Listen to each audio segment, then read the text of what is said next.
बातमीपत्रात आता पाहूयात गल्लीपासून ते दिल्लीपर्यंतच्या ताज्या घडामोडींचा धावता आढावा। इस्रायल आणि पॅलेस्टाईन संघर्ष शिगेला पोहोचलाय। हमास या दहशतवादी संघटनेनं ऑपरेशन अल अस्का स्ट्रॉम सुरू करत इस्रायलवर हल्ला केलाय। आतापर्यंत या संघर्षात 1000 पेक्षा अधिक नागरिकांचा मृत्यू झालाय। इस्रायलमध्ये हमासच्या दहशतवाद्यांनी एवढा नरसंहार केला की अंगावर शहारा येईल।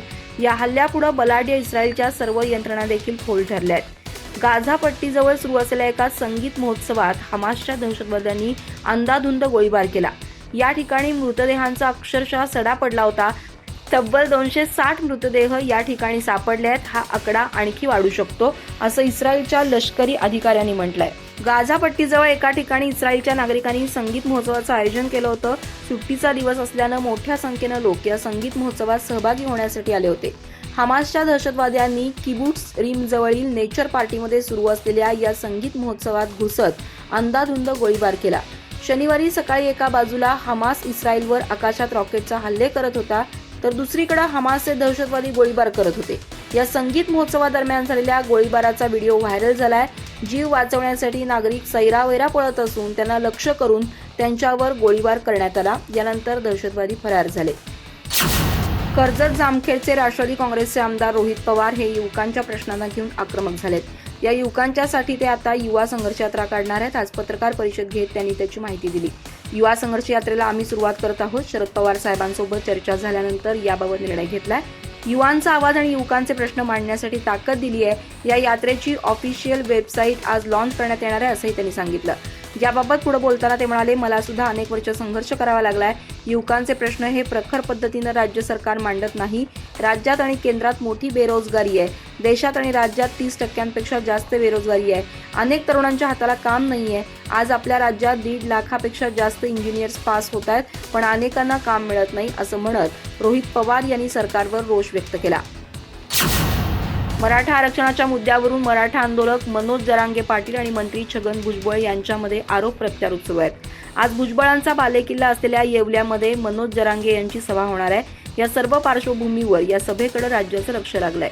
मराठा कुणबी समाजाच्या आरक्षणासाठी उपोषण केल्यानं समाजाचं नवनेतृत्व म्हणून पुढे आलेल्या मनोज जरांगे पाटील यांनी राज्य दौरा सुरू केलाय।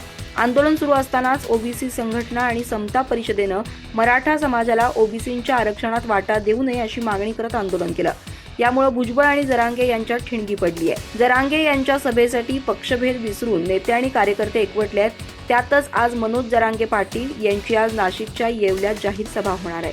येवला मतदारसंघ हा भुजबळांचा गेल्या 20 वर्षांपासून बालेकिल्ला राहिलाय।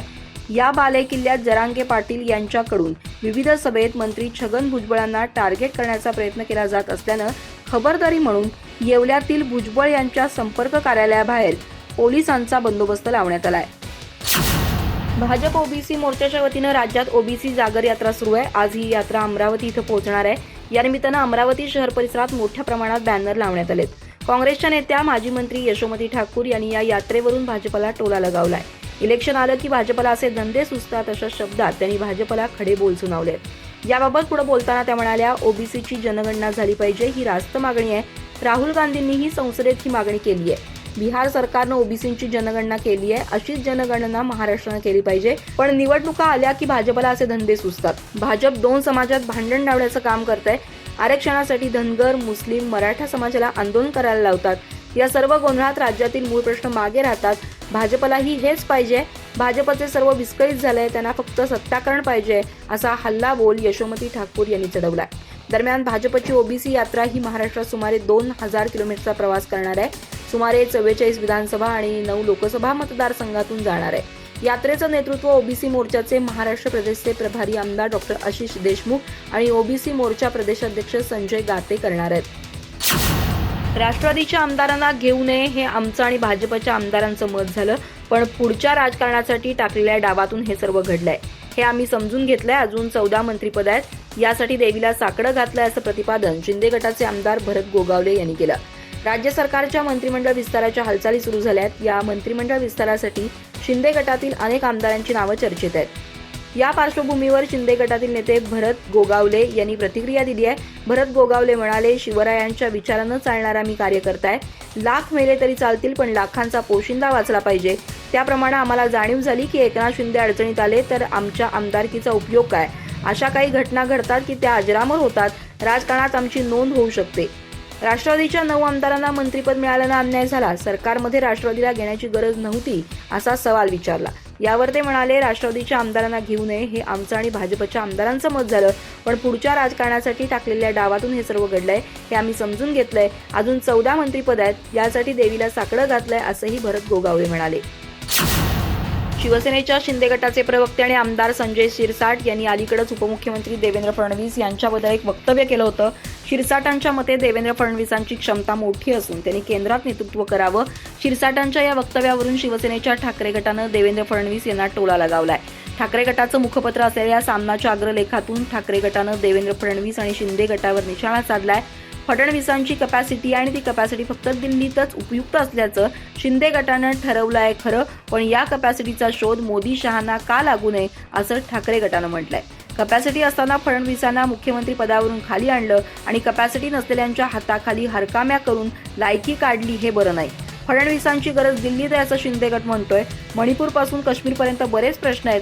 चीनी सैन्यही देशाच्या सीमा भागात घुसलंय.